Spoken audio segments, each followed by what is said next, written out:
I say something?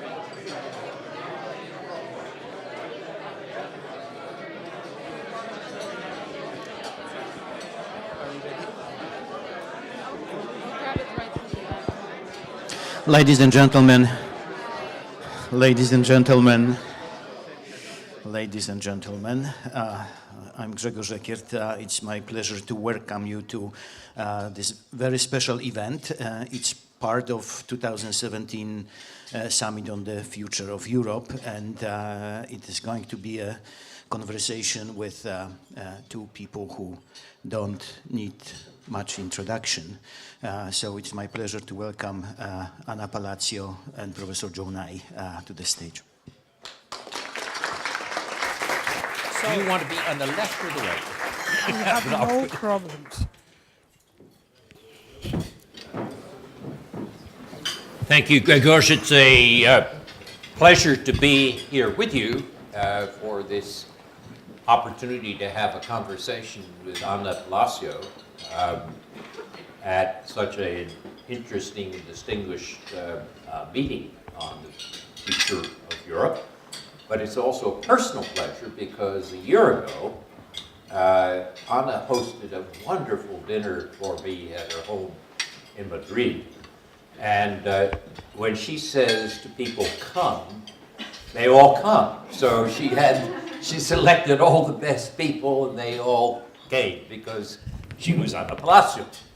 And as you know, I'm not going to spend a lot of time on introductions. We want to get right to the heart of a conversation. But she was foreign minister for 2 years, 2002 to 2004, and is now a counselor of the state, and has had many interesting posts. Is a member of the European Parliament, the Spanish Parliament, and if I went on and on with all these, we wouldn't have time for our conversation. But she is a truly distinguished European, and I would say citizen of the world, who now spends, fortunately for us, a good deal of time here in the United States. So the plan is that we're going to have a conversation, and then near the end, we'll throw it open for some questions from the audience. So Anna, first, thank you for coming and for being here.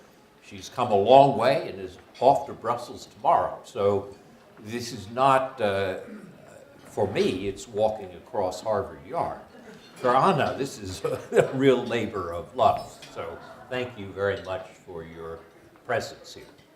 I want to cover several subjects in our conversation. We want to talk about the future of Europe and populism and Brexit and all the topics that are on everybody's mind, but clearly we cannot start anywhere except with Catalonia. I mean, given the newspaper headlines and the concerns that we've had and that you have written about, I think we should start by making sure that we explore the question of Catalonia. And I will start it by asking you to describe for us where the situation is. We know that Puigdemont is in Brussels and the question of whether to extradite him, and there's an election on December 21st, so forth. But give us a better sense of where we are. I had a Catalan student in my office last week, and he said, why shouldn't we have the same right to be a state as anybody else? We're a free democratic people with our own culture. Why shouldn't we be? And you and I have both written on this, but in describing the situation, tell me how I should have answered that student. Well, first of all, even if time is the scarcest commodity, just is from the bottom of my heart that I say thanks. Thanks to the Center for European Studies in Harvard, thanks to the DIA-NEO CIS, and thanks to the KWZ. or KZB, WZB. What? Thank you. It's a great pleasure and it's a great honor. And last but not least, thank you. Thank you, Professor Knight. Thank you, Joe, for conducting this conversation. Now, allow me to say, in your presentation, you have highlighted some of the positions that I have held. But you're right, I'm just another example of a composite identity. And much of what you are discussing today in this seminar about populism is about that. Is about composite identities versus tribal identities, or the tribal mirage in identities. You asked me about Catalonia. Allow me to just give a few headlines that we will develop, because of course, in answering your student, we can spend hours. But allow me, the first thing is that this is the biggest challenge. Catalonia crisis is the biggest challenge that Spain has faced since we recovered democracy in '78. Bigger than the challenge of the coup of '81. My second comment is that I'm hopeful. I think that what you see in Spain is that the Spanish people in general have understood that this is a big challenge and that this has to be addressed, which frankly 6 or 8 months ago, or even 2 months ago, because the truth of the matter is that this is an acceleration of times. In 2 months, we have seen so many things happening and so many changes, but there is a consensus that this is a challenge, that this is a constitutional challenge, and that we have to address it. Last comment. Of course, we see a kind of triad that you say, it's Madrid, it's Brussels, and it's Catalonia. Well, the thing is that the biggest third issue that I would highlight is that Catalonia society is broken in the middle. There is a big divide in the middle. And I will not just discuss if there are 50 plus or 50 minus. It's in the middle. We will see how this turns out. Now, my last comment is that, as I said at the beginning, this is not, of course you can say Spain is different and have an explanation that just goes and just gets into fields like, how Spain is not respectful of human rights, or how Spain has a problem with the rule of law. Well, the truth of the matter is that there are some Spanish characteristics, and there are some that are just that our old European societies have a tension in the seams. And these seams are not the same in our different societies, but the tension is pretty much similar. And these societies will decline this tension in different ways. And just this doesn't mean that the Catalan crisis doesn't have certain characteristics, just headlines, because I said that I would respond to you. First thing that I would tell your student is history. I mean, Spain is one of the first states in Europe to form, and this is 15th century to 18th century. Our nation building was much more complicated because of these regional identities that were there. And because, especially in the 19th century, you have industrialization that comes to Catalonia, and by the way, to the Basque Country.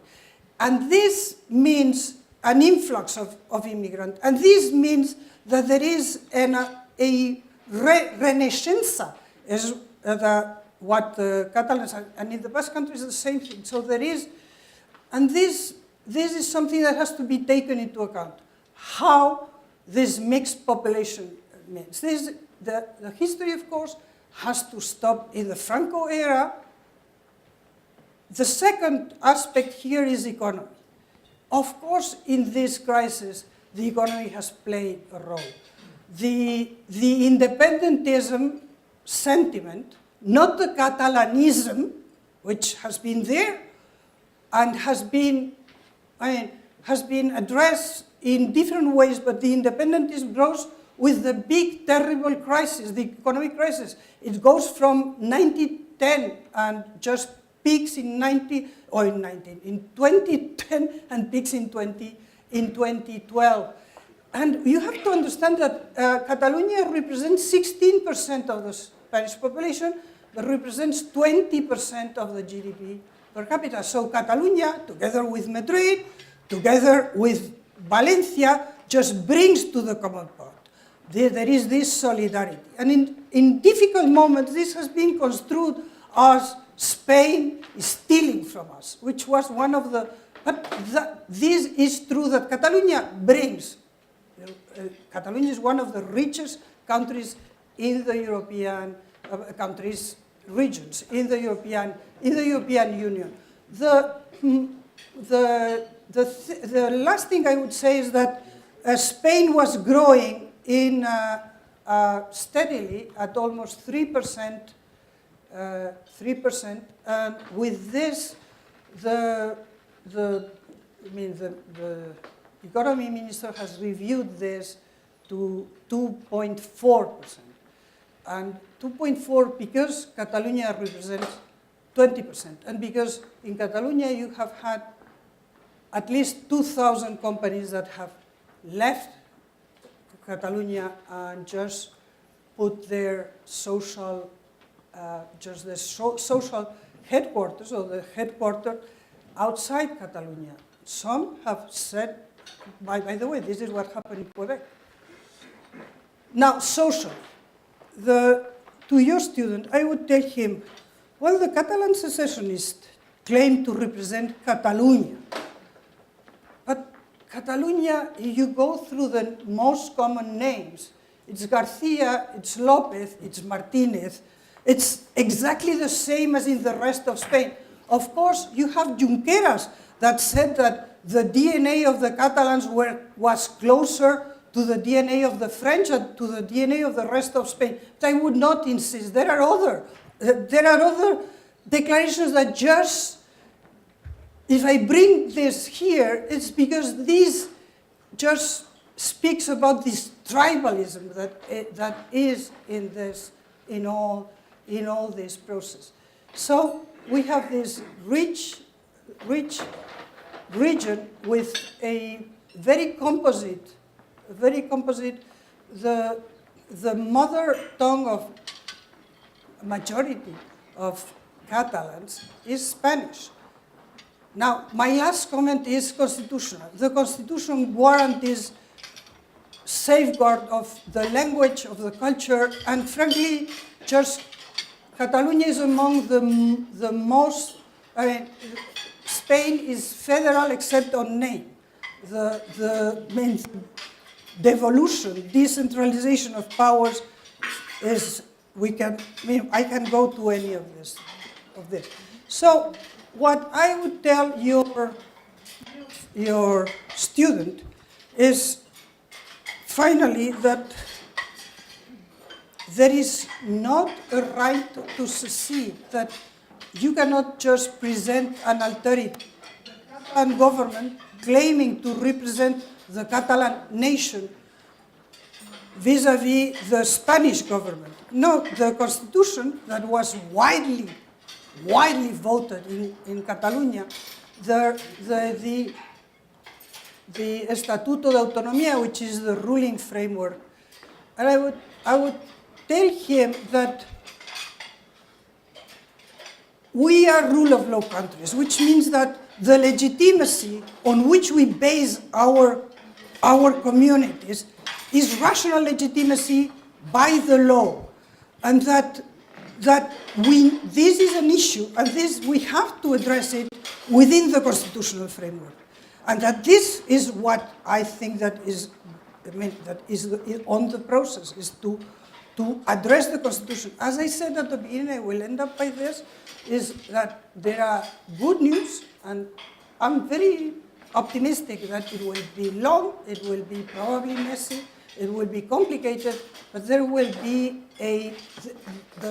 Spain will address within the constitutional framework this issue of Catalonia. Thank you. I was just this weekend in Ottawa meeting with Mexicans and Canadians. We were talking about what was going to happen in North America.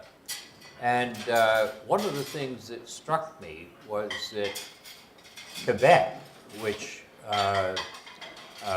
wanted at one time a separation, had two referenda, and my Canadian friend said, this issue is now dead, it's gone. He said it may come again, but it's from a world in which a Canadian minister of the Quebec government was killed by terrorists in 1970, today the issue is gone. Scotland had a referendum. It seems, at least for now, that Scottish independence has been put off at least. There's going to be a vote on December 21st. And what we know from public opinion polls is that Catalans are almost equally divided. What if the referendum turns out wrong? Well, what you mean is what? You know, we read so much of the fantastic propaganda. You know, if there is something, I have to pay tribute to how effective the propaganda of the secessionist authorities. You speak about referendum, I was speaking about the country. We read, it's pervasive. So what if there is a government, an autonomy government that is similar to the one now? Well, I think that what has happened in Catalonia is that this silent majority, which is still majority, or this silent half, I'm not going to discuss on this, that is also a silenced half, just, I think that has understood and has just understood, and no government will be able to go back to business as usual in September. Of course, I mean, we say, why not let them vote? Hey, we forget something which is fundamental, is that before voting, there were two laws passed on 6th and 7th of September that were the laws for the deconnection to Spain, the law for the referendum and a law for the deconnection of Spain. These laws were voted as the independence was voted by 73 out of 130, if my memory, or 35, 135, while in order to change the Director General of I don't know what, you need 2/3. So these were the laws taken by a government that had just a very slim majority to just secede. And this is not an issue comparable at all with what has happened in Scotland. And honestly, I mean, and this is how this concerns all of you that are not Spanish. It concerns you because what is at stake here is this, if you allow me the expression, there is this asymmetric lawfare. The same way that we have seen this asymmetric warfare, here there is an asymmetric lawfare. So you go on with your referendum because you have just subverted the regional framework. By the way, the Constitution and also the framework of the autonomía, the Estatuto de Autonomía, which is the ground rule for Catalonia. You pointed out in a very good column for Project Syndicate that for Europe, the argument of Europe becoming a mediator would be a disaster, not merely because of the intervention in Spanish constitutional processes, but what happens to Europe if it becomes a precedent that every linguistic group or disaffected group demands its own state? Globally, there are about 8,000 language groups. There are about 200 states. And if you think of the process of following each linguistic group should have its own state, to get from 200 to 8,000 is going to involve a great deal of violence. So the European position, the Brussels position, has been, this is a Spanish constitutional issue, and you properly pointed out in your column, Europe should not try to mediate it, it would make it worse. But do you really want Puigdemont back? In other words, he's now in Brussels. Why not just leave him there?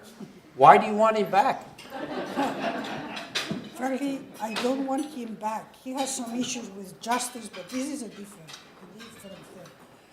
I mean, honestly, among many other dimensions, Spain is the underbelly of the European construction. So if Spain is weakened as a member of the euro, as the fourth euro economy, there will be consequences, which is far beyond the Veneto, the Piedmont, or the Corsicans, it's a different dimension.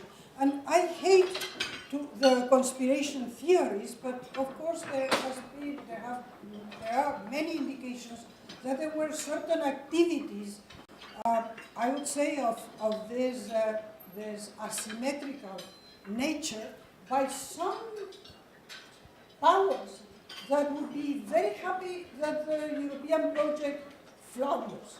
This is a dimension that has to be taken into account. So beyond the issue of other independentist movement or other separatist movement, there is an issue of the European project. With Spain mired in troubles, this will never go forward. Now, why mediation is not a solution is because in mediation you acknowledge the two identities as on par. You mediate between two, I would say, independent identities. I think that Spain has a robust and solid institution set. And we can discuss all what this has been, the propaganda that there was an attempt in human rights and this was not the rule of law. But this is part of this asymmetrical lawfare where you undermine the legitimacy. Because the moment that you undermine this legitimacy, you have this ability for a dialogue. So I think that European Union now has discarded this. There is a recent declaration by Minister Altmaier from Germany, but there have been declarations by Macron and by many others. By the way, Macron was the first and was very clear. This is not going to happen. There is another issue that is pointing there, which is, okay, let's go to the region. Let's have Catalonia as a kind of free region somehow directly attached to the European institutions in some areas. This doesn't work. I mean, it's already too complicated, and we all remember what happened with with Flanders and the CETA, the trade agreement with Canada, and it was almost, it almost drowned with this. So we have to be realistic. The European Union is a union of states. I plead guilty. I'm one of the mothers of the ill-fated Constitution. So I honestly say that this goes beyond the classic international public law, that this is more than a treaty. It has constitutional dimensions, but these constitutional dimensions are dimensions between the institutions and the citizens.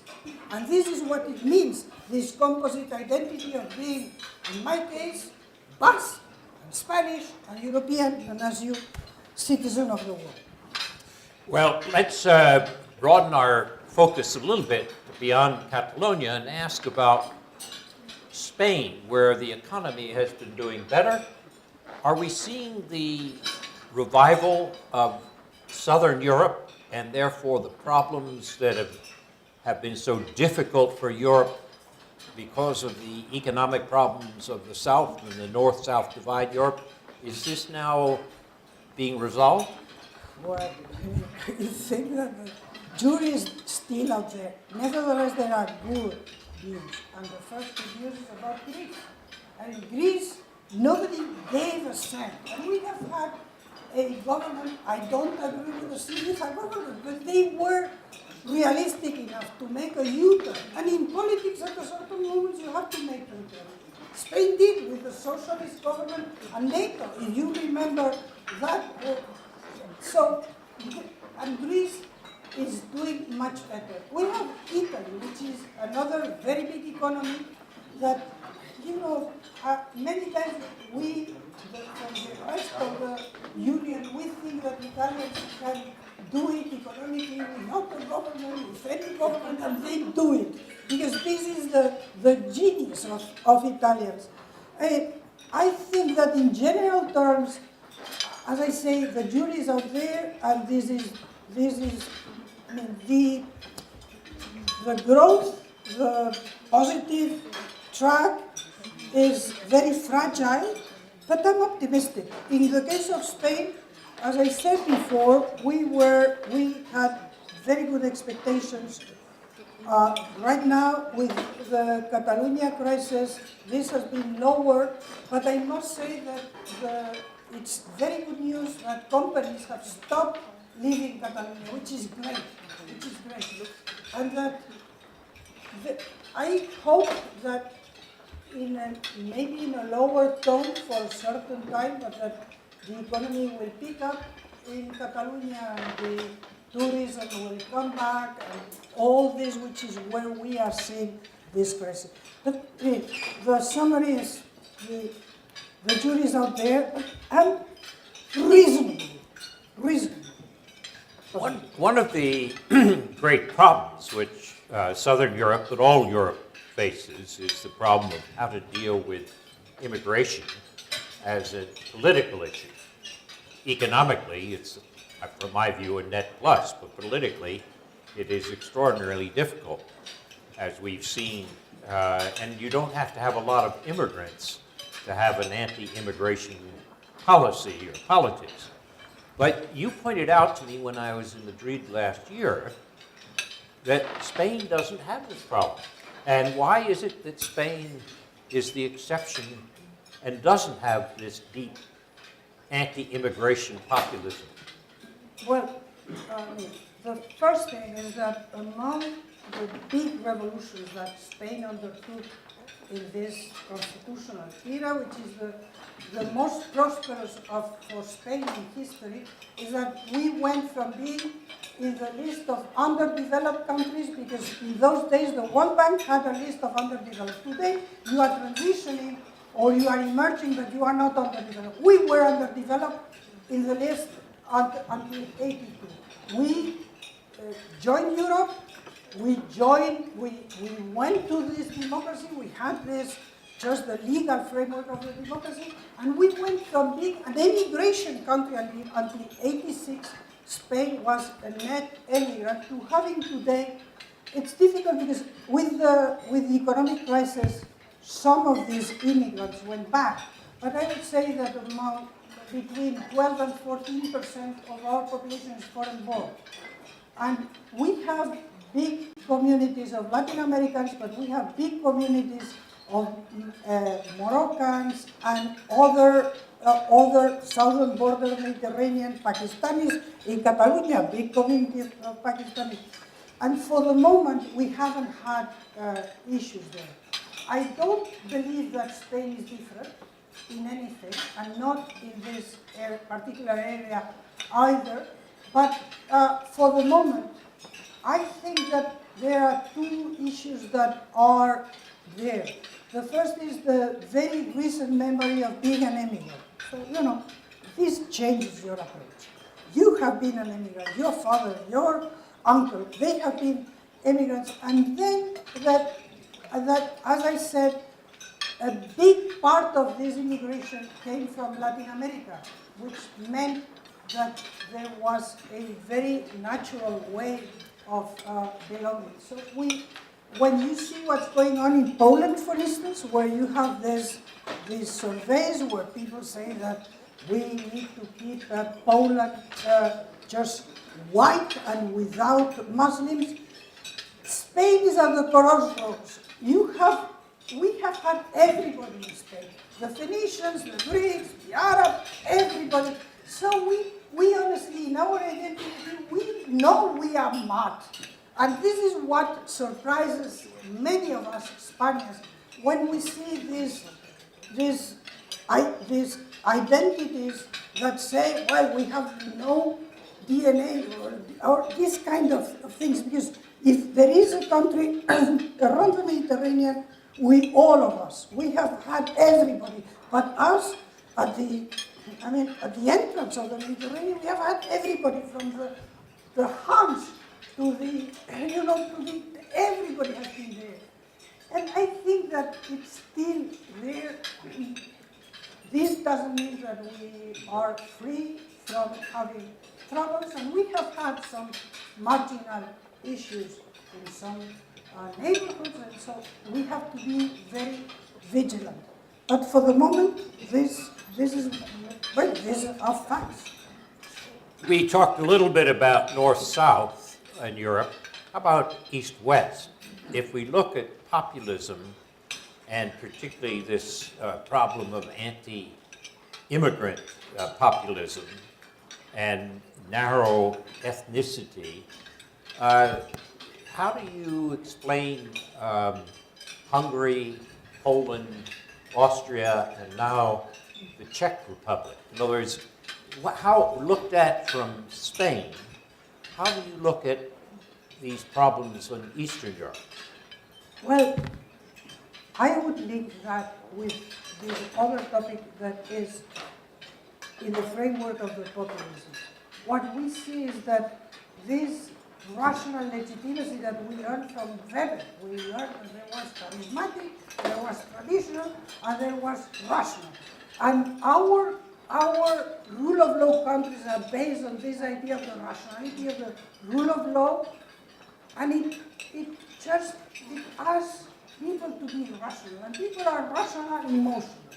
And until now, these rational but also emotional were framing networks that were the traditional parties of much stronger families, much stronger neighborhood communities, and therefore there was not what, and the world was different, frankly. Today we are at the mutation of the world. And you are there and you have a very homogeneous neighborhood, and I mean, emotionally, we all long for our kin, for our family, for those that we know.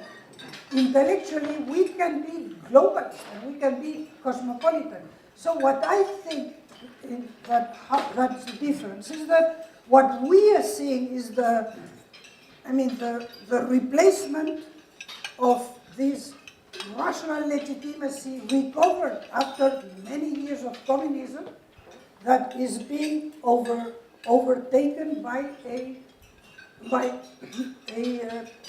charismatic and this is not mine, and I think that Professor Clark, I am not sure if he's here, but there is something that is changing here in that sense. So I think that for the European Union, it is a big issue, because the European Union, because it's a construction of law and by law, is totally rational. We have tried to include some emotional dimension. And by the way, Macron was very right in just betting on l'Europe qui protège. L'Europe qui protège addresses the emotions, and which is what we miss in the European Union. So we need, vis-à-vis these countries, we need to be able to emotionalize the rational speech. Well, that raises an interesting point, which is the European vision still strong. But sometimes people will say that Europe has accomplished one of the great experiments in human history, which was not to destroy the nation state, but to tie states together so closely that they were like one. You couldn't sink one ship without sinking all. And that vision, that post-45 vision, has gone away. In other words, that young people today can't remember what Europe looked like in the earlier period. When you think of your younger colleagues in Spain, is there a division by age or generation of which younger people are less European? Because, and I should just preface this by saying, or add to this by saying that if you look at the vote in Britain, the Brexit vote, actually it was younger people who were more pro-Europe. So this conventional wisdom that the older generation fades away, we forget the vision of Europe. Well, is that right or wrong in Spain?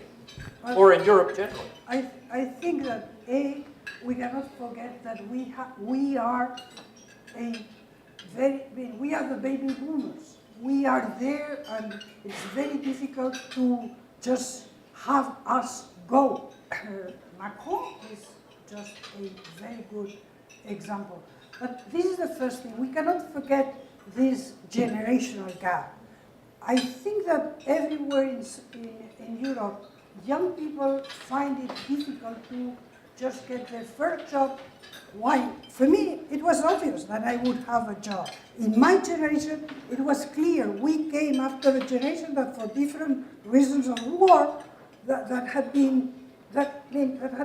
was not that much there. And I think that we have to understand that. But I don't think that the new generation, and not at all in Spain, are less European. What I think is that the relationship with Europe, because there is not one of these great ideas of just this, I don't know, in the United States, the integration of the Afro-American communities. This was a great idea. Today what you have is, in many cases, a transactional idea of service provider, service recipient, and payer. And that is what this is about. There is the lack of the of a narrative, of an epic of what is Europe for. And I think that this is pervasive, but maybe the young Europeans are, honestly, I haven't exactly thought about that, but I would venture that the young Europeans, when they say this very transactional, what is for me in Europe, and the young urban Brits voted in majority for the Remain. But I think that what is important is the quality of this relationship, which is, in my opinion, today in Europe, extremely transactional. As I say, service provider, what do I get from there?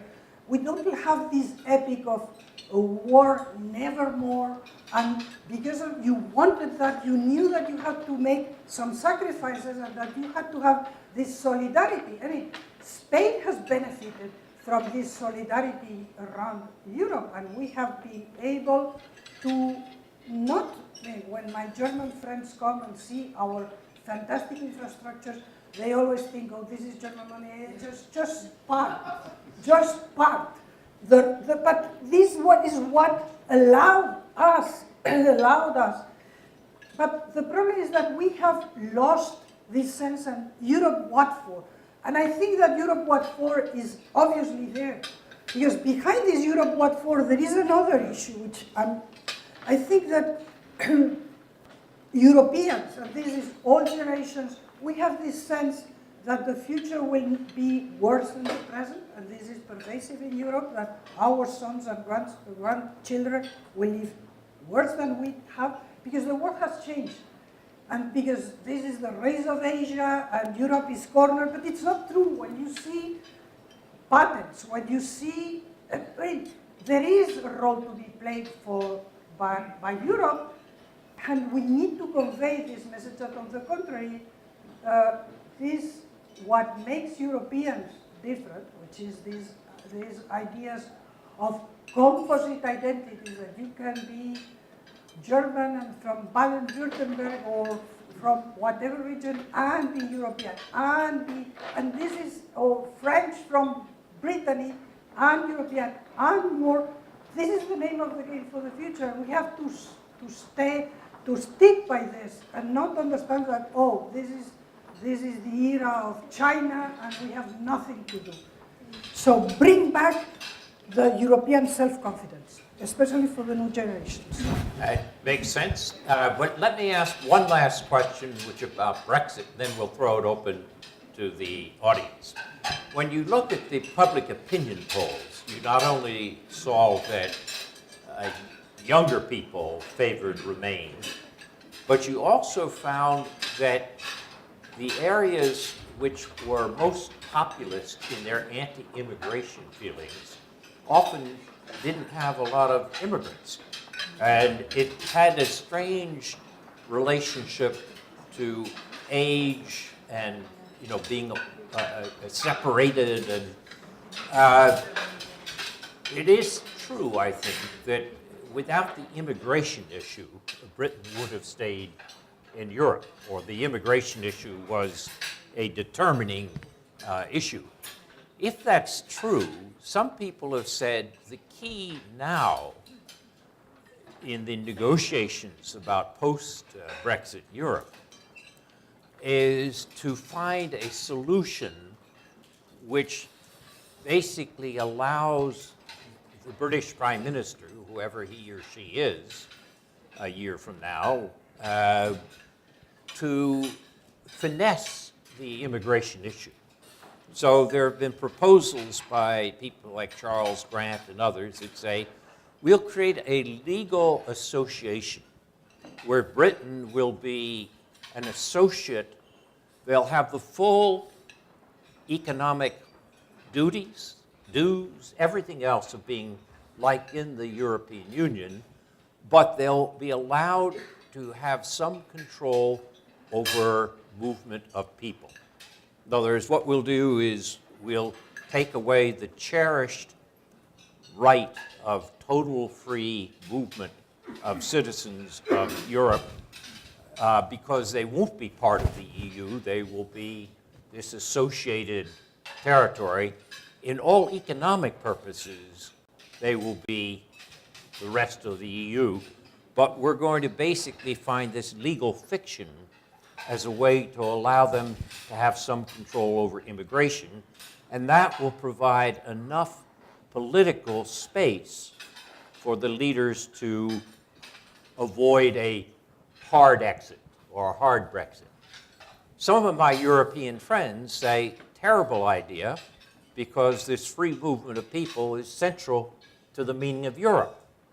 Others say it's more important for the future of Europe to find a formula for a soft Brexit. Where do you come out on that? Well, I think that it takes two to tango. So it's not just, I think that my concern is that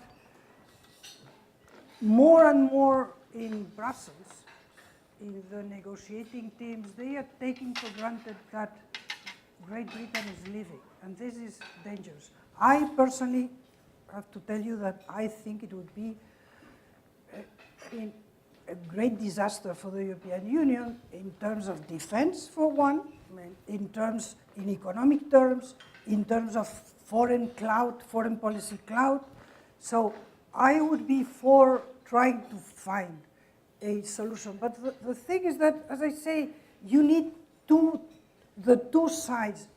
What is absolutely a no-brainer is that the European Union will go after the UK government bringing proposals of how you can stay and have a different arrangement. I understand your friends that say, hey, the free movement is one of the 4 freedoms that are at the core. My realistic approach is that the free movement is not an ideal thing, and that, frankly, we will see this free movement just toned down in many areas. This Macron's approach in trying in the travailleurs détachés, so workers, just in apparently being more European is more protectionist of Europe. And I think that the problem with Great Britain is the big fuss that they have done about it. I think that in hindsight, the proposals by Cameron could have been worked out. Honestly, I think that the problem is the attitude. You have, as I said at the beginning, you need two to tango. You cannot have this, we leave and that's it, and if it's a hard Brexit, it's a hard Brexit. The reaction in the continent is, okay, well, you want a hard Brexit, go for it, go for it. So well, I hope we won't have a hard Brexit. Well, Anna, we have covered a large area, but I'm sure there are other questions that people in the audience want to raise. Carl, why don't you start us off?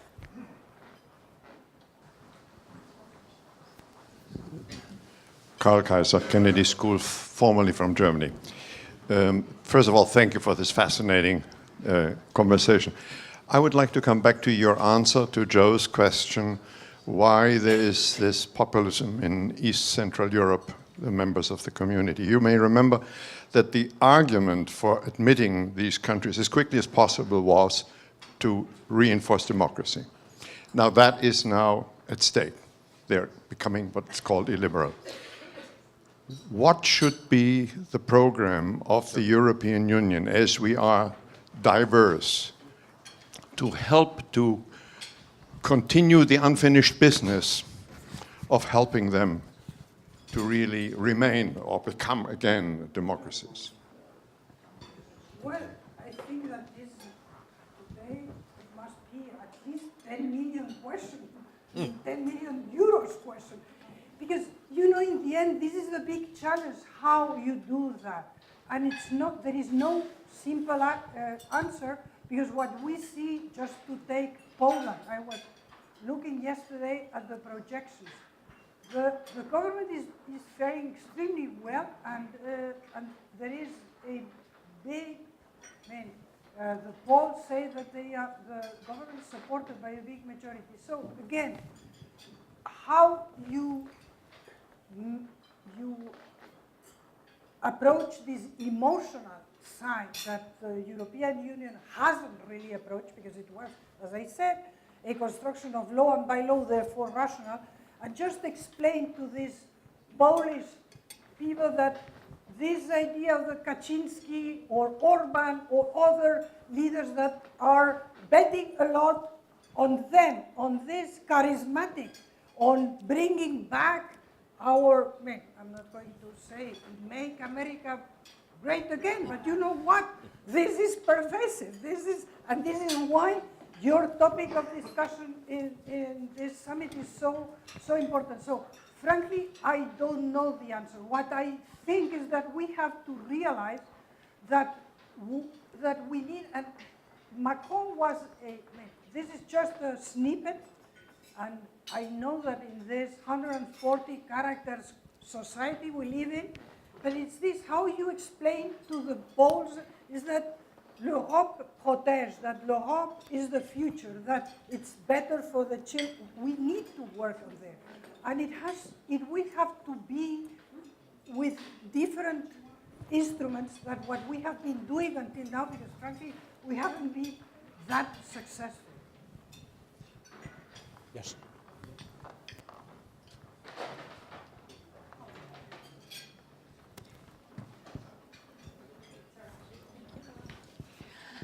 Hello, thank you, Madam Minister. My name is Muriel Rouillet. I'm from France, and I also teach a class on global Europe at the Kennedy School here. So I would like to make an academic point on Catalonia, with all due respect. We get the realistic or the realist point that you make and that all leaders of Europe made, which is to not interfere in internal affairs of Spain because the EU works when states work, and we need functional states to work, and that's totally granted to you, madam. However, I think many people feel uncomfortable to see that some good lessons of the EU could be applied and have not been applied by Madrid to Catalonia. I have in mind the good precedent of Northern Ireland peace process, which was actually backed and encouraged by the EU without interfering in internal affairs of UK, and which ended up, until the Brexit, stirred that question again, which ended up with a good compromise for both sides. So I would like, with all due respect, to question somehow this vision of no mediation, why mediation would be so bad for Spain. It can be good for all parts. And if we could, and I think Viviane Reding today was wondering how come Madrid let it go to that stage of rottenness in Catalonia. And I'm sorry to use that word, but I think this is really something we have in mind when we are academic, and we don't necessarily take sides. This is not a sided question. It's really a sincere concern that I would like to bring to you today. Thank you. No, but thank you. And you don't have to say, with all due respect, we are here to debate, and I'm presenting my ideas, and I welcome yours. I think that there is a big danger in making parallelisms. We can discuss this. I'm happy to discuss with you bilaterally.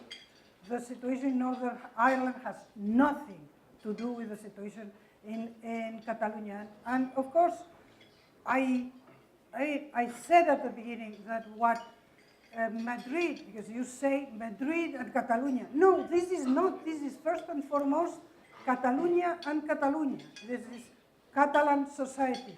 And what the Catalan secessionist former authorities just tend to downplay or simply ignore is the role of these deconnection laws that just brought them outside the Constitution. So you may say that the parties, the Partido Popular, because this is a constitutional issue, and that they should have understood that they had to address a reform of the Constitution. And we can discuss on this opportunity thing, but what I don't think is that you can draw parallelism, not with Northern Ireland, nor the other parallelisms with Kosovo, or with Slovenia, or with others. The Catalan issue is an issue for all Spain, because the Catalans voted for a constitution overwhelmingly, where it is said that sovereignty belongs to the Spanish people. So, even if the government had wanted, the government allowed another referendum, but this was a referendum, a kind of consultation in November 2014, and it didn't do anything. What is here is this the secessionist authorities putting themselves outside the legal framework. Again, because this is what makes us. So I think that in Spain we had a naive understanding that our transition had been so great. And by the way, I'm very proud of this. And I belong to this generation of the transition. But what we have discovered is that there are issues that have to be revisited. And this, I understand that, learning at this cost, but this is what the Spanish people have understood, that we have to address that this interpelates all of us, and that this is, but again, we could go into details. The situation in Northern Ireland has nothing, nor historically, nor economically, but I mean, it's the constitutional framework. Do we believe in rational legitimacy, in the rule of law? Then we need to respect these rules. Because if we don't respect them, then what is the next challenge? But happy to discuss with you more in details. All the way back. Thank you, Madam Minister. Jordi Renard, I'm a fellow at the Kennedy School, Social Innovation Fellow. Professor Nai mentioned at the beginning that Catalonia was in the headlines, and Spain is in the headlines as a consequence of the Catalonia crisis. I bet that without the Catalonia crisis, Spain would also be in the headlines because of the big corruption allegations against the Popular Party in power, affecting almost every major name in the party. So my question to you is, one, is the Catalan crisis something that is helping detract attention in Spain and in Europe of this big corruption scandal? And two, considering that you mentioned that the Catalonia crisis is threatening the democracy in Spain, is the democratic political system in Spain threatened by this scandal in the same way that Mani Pulite in '94 threatened the Italian democratic system? Well, thank you, Jordi. And I could respond to your question from many angles. Of course, there is an obvious one, is that A, Spain doesn't have the monopoly of corruption. That what we are seeing in Spain is that Spain has evolved. When I was in the 80s, people would boast about not paying taxes. Normal people, about not paying taxes. This has changed. The society has changed. And yes, you are absolutely right that there were some black holes. The parties were black holes, and also the trade unions, by the way. I don't want to remind you the Convergencia y Unión, because I don't want to get, but as I say, corruption is not the realm of Spain. We could go to any country. I mean, Nordics, Central Europeans have a different culture, but what we have seen in the French campaigns, all this is, and I think that in Spain what we have seen is a reaction by the society. So that's my first, but honestly, I think that if you want to look for corruption, I mean, we have a former president of the Autonomia, the Catalan Autonomia, that has confessed that for 20 years he didn't pay taxes and has indicted many members of his family. So I can go on from there. Corruption isn't ever, and we need all. Today it's a good day because we have these Paradise Papers. So attacking the Partido Popular on corruption is frankly a no-brainer. I think there is, and whoever has done something from Partido Popular or from any other place has to pay, because this is the only way that our societies can just keep the respect and the trust of the people, is that we need to do this, and there is a lot of work to do. Your issue is this a distraction?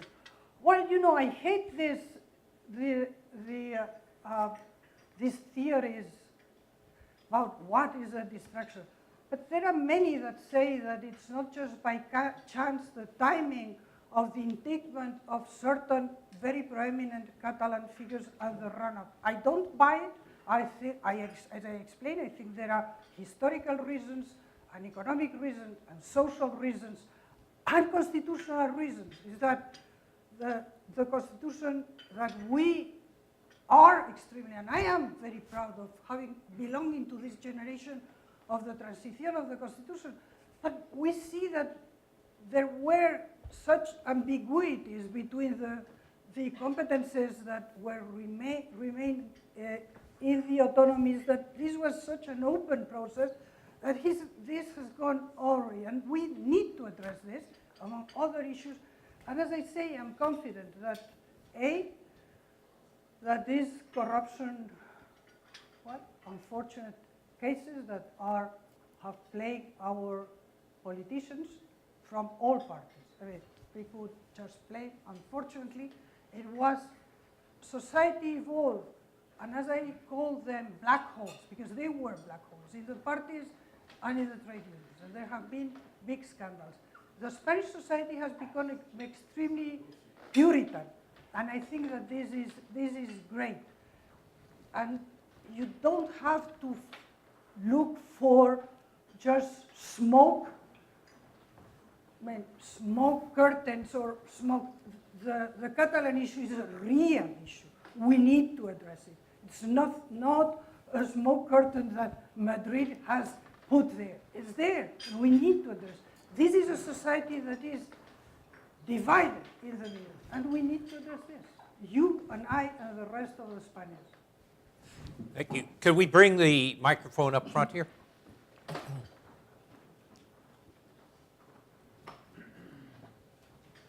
Thank you. Ersin Kalaycıoğlu from CMES Visiting Scholar. Very interesting. I would like to have a follow-up. Had it been a different party in government, would this process be different in Spain between Madrid and Catalan? Instead of the conservatives, say socialists, could we have been experiencing something totally different?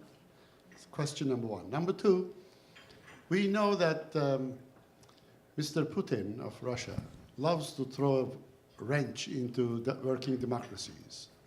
And it's been discussed in this country at length right now. No discussion in Europe. Why? He doesn't do it in Europe? The Europeans don't care? And you raised the question, you know, if we have, I think it was Mr. Juncker who argued that there would be 95 nation states of European Union if we open up the road. I would think that's music to Mr. Putin's ears, you know. EU of 95 countries would be much better than EU of 28 or 30 or 35, whatever. So, a concern? Thank you. Well, these are very provocative questions, and I'm happy to discuss with you in bilateral. But frankly, I think that there is no benefit in just indulging in political fiction. What would have happened if Mrs. Clinton would be the president of the United States? Well, probably different things, because it's absolutely clear that the situation would be different.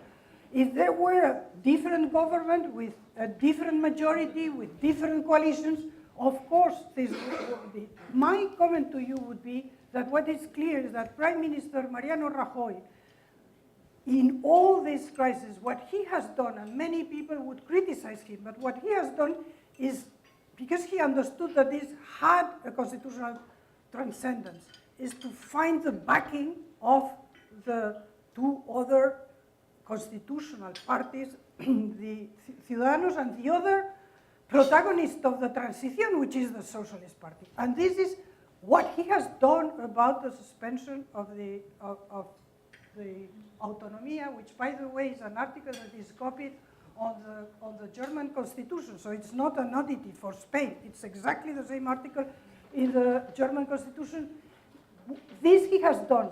If there were another prime minister, of course, things would be different. That's the attractiveness of being in politics, that you expect to do things that you think that have to be done. On the issue of Putin, you know, to pass a judgment of what is going on there, I wouldn't. But I can tell you that some bots that have been identified with certain activities close to other surprising activities in the elections here, in France, or everywhere, have multiplied their activities by 2,000. And then we have a great protagonist of this Catalan independentist campaign, which is Julian Assange. So, I mean, you can draw conclusions. I draw my own conclusions, but these are my own conclusions. I have no evidence. And I think that for the moment there are indications, there are elements, but there are no evidences. Let's see. We have a back of the room and then back to the front of the room. Good afternoon, and thank you so much for your reflections. My name is Magda Mataki, and I am the director of Roma program at Harvard. I have two quick questions. The first one is related to the Roma population in Spain, and I know that the Spanish government really has put a lot of effort into trying to solve the Roma situation in Spain, but yet 96% of Roma still live in poverty in Spain, and I wonder what are your reflections about what we can do about that. And second, I have a background in activism, and talking to many activists back home in Europe, I have the feeling that we really are in a moment when the civil society is at risk in many countries, including Hungary or Poland and so on. And I would really love to hear some of your reflection on the imprisonment of the activists in Catalonia, but also, you know, coming from a country in transition and looking up to Spain and the US and so on, we always want to follow some human rights standards. And I think that, you know, looking at the internet cutting and the violence, police violence during the referendum, these somehow are elements that to us Romanians, for instance, the country where I come from, they are signals of how to basically move away from them, not to get into that trap. Thank you. Well, your name is Magda. Well, Magda, on your first question, Roma is a challenge for many countries of Europe, and Spain is one. By the way, the report of the Council of Europe highlighted this issue. So there was no highlight of anything in Catalonia, for instance, but it was a highlight, and other reports too highlight. So you're absolutely right. As I say, it's not us. Spain is not different, but that's a poor satisfaction. We need to address this issue, and this is a long, this is lingering. First, on you looking at human rights. I think you can look at human rights in Spain. I mean, of course, it's not perfect, but by all standards, it's reasonable. We need to perfect many things. There are many defects we take into account. All this, and this is work in progress. Now, you touch on the first of the referendum day, the 1st of October, violence by the police. Well, first let's frame this issue correctly. Of the 800 plus alleged wounded or that had to go to, they have disappeared. There are 3 cases that Human Rights Watch have identified, and I hope that these cases are taken up. But you cannot forget 2 things. The first is that we in Europe, we are used to see the police acting in cases. The last one was the G20 in Hamburg, and we understand that because we have interiorized that the people that are there, the citizens that are there, are doing something against the law. What was shocking for our sensitivities is that you don't identify people going to vote with doing something against the law, which is right. The thing here, and this is the second thing, is that, as you know, many media had to apologize because they published images that did not belong, or images that were doctored, or all that. So what we have is 3 cases in a movement that included 2 million people. This is what the Generalitat says.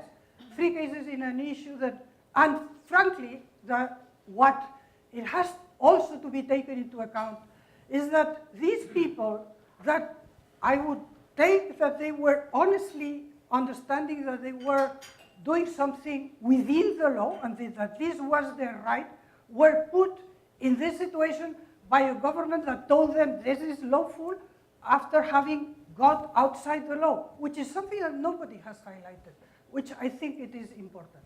So again, in these 3 cases that Human Rights Watch has identified, out of 2 million people that move around, I I mean, I'm sure that without fuss and that, because we have a rule of law country, and I know that there are investigations going in other aspects. But let's not, forget that this was a stage with many false images, with many false claims. Again, there are 3 in 2 million people. What happened with these 800 people that supposedly were wounded? Nobody knows, because nobody knew anything about them. They disappear suddenly. Because have you seen an authority going to visit someone with a broken arm? There was someone, by the way, with some claim on violence that proved not to be clear. This is one of other cases. So again, work in progress, many things to change, many things to make better, but frankly, in Spain in general, and on this I include all the forces from the Ertzaina in the Basque Country, to the Mossos d'Esquadra, to the Guardia Civil, to the police. I mean, they are just professionals that fulfill their role. Sometimes they get it wrong, and there are mechanisms to correct them. Thank you. I think this is going to have to be our last question if we're going to stay close to on time. Well, maybe I'll let you split it. We'll give you, to be fair. It's a very small question. I wanted to come back to Brexit. Recently, I'm Agnès Benassi-Kéré. I'm an economist from Paris School of Economics. So we've heard a lot about the Irish border, not so much about the Gibraltar border. Could you say a word?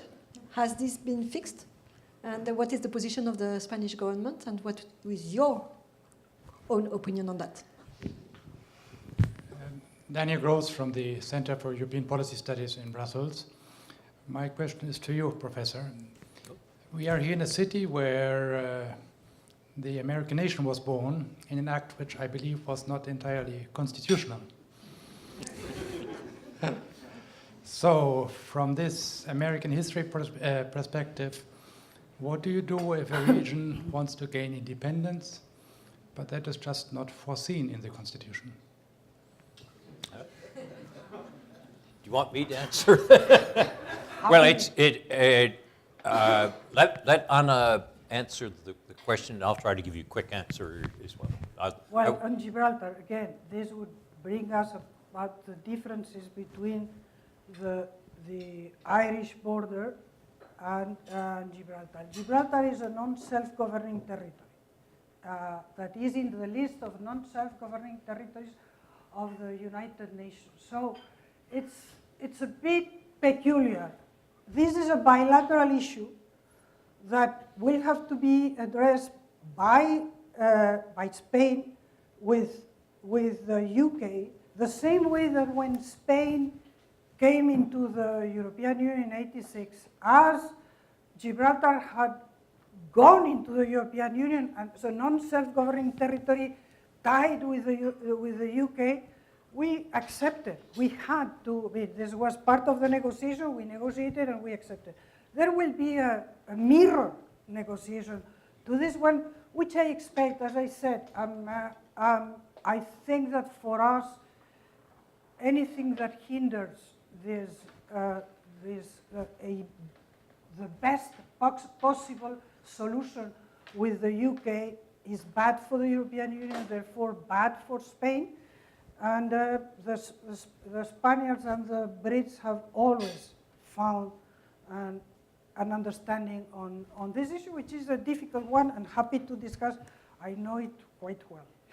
And on this issue, just allow me, I have to say, frankly, you cannot compare. I mean, the time is different, the circumstances, again, parallelism is so easy to make. Honestly, the first thing that I would question in those days is if in the colonies there was really a rule of law, full-fledged rule of law, rational legitimacy, etc. But as you have asked Professor Nye, I will let him respond. Well, I will be brief because this is the star, but very briefly, the United States has had two civil wars. One was the Revolution, the other was what we call the Civil War, but in both cases it was Americans fighting Americans, and many Americans were chased to Canada, the so-called Tories. And the fact that both of these major events in the U.S. history, the Revolution as we call it and the Civil War as we call it, were actually settled by violence. And that's led me to write a column which Anna and I discussed a little bit earlier for Project Syndicate on self-determination. Woodrow Wilson had this wonderful principle, excited the world, let people determine. That was great when you're looking at the end of the Austro-Hungarian Empire. But it is not a very good principle because it doesn't solve things. It just raises new problems. So, for example, Wilson was great in terms of creating Czechoslovakia. But then Hitler took Wilson's principle and said, why should Germans in the Sudetenland not have the right to determine their self as well, taking away the Carpathian Mountains and the ability of Czechoslovakia to defend itself. And when we take self-determination apart, we realize it's a secondary principle and not a primary principle, and it often gets us into very deep trouble. So therefore, if you try to answer questions of self-determination, I am driven to a form of consequentialism. If you do follow this principle, what will be the effects? And so in that case, I would say not what is an ideal formulation, but what would be the effects on Europe, on Spain, on the people in Catalonia of, for example, separation.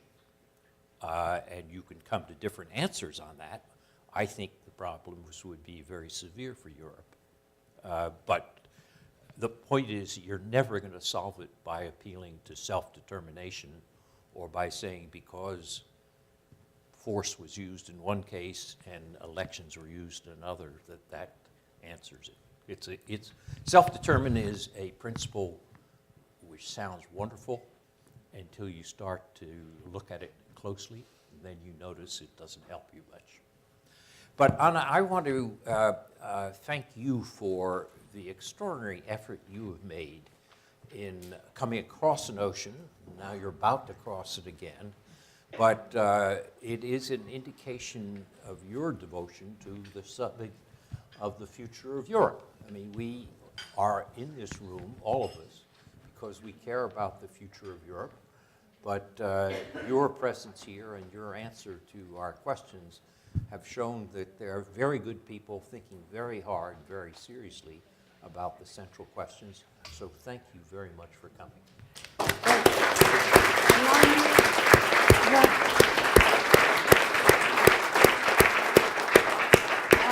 As I said at the beginning, I'm honored and grateful, and frankly, Professor Nye, we learn a lot from you. And from many around this table, by the way. Thank you.